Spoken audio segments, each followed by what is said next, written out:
السلام عليكم ورحمة الله وبركاته. معانا وصفة جديدة. معايا هنا كوبايتين دقيق، نص كوباية سكر بودرة، واحدة فانيليا، كوباية سمن. كوبايتين دقيق، نص كوباية سكر بودرة، كيس فانيليا، كوباية سمن. دي طريقة عمل قريبة.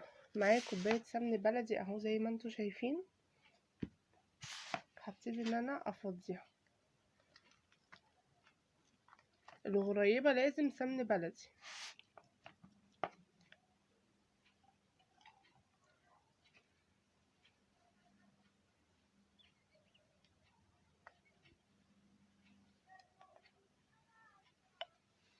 اهو هضيف عليه السكر البودرة، وهبتدي ان انا كيس فانيليا،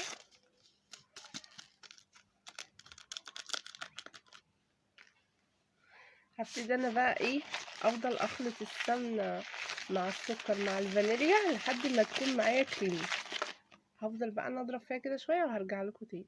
اهو زي ما انتم شايفين قعدت اضرب فيها كتير كده لحد ما اتحولت عندي زي فوم كده. هبتدي ان انا بقى دلوقتي هجيب الدقيق، هحط كوبايه ونص.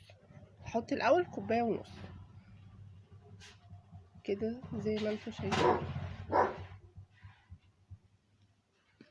اهو دي كوبايه ونص دقيق. هبتدي ان انا بقى الم العجينه بتاعتي كده لحد ما تتكون عندي عجينه ملمومه اهو كده. انا عاوز دقيقتين كده، كوبايتين دقيق.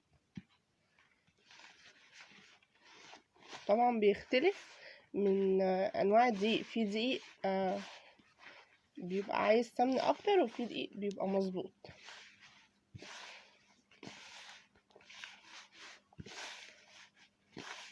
اهو هفضل المها كده.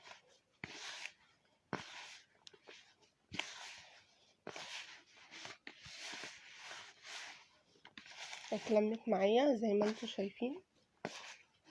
هبتدي ان انا بقى اختبرها.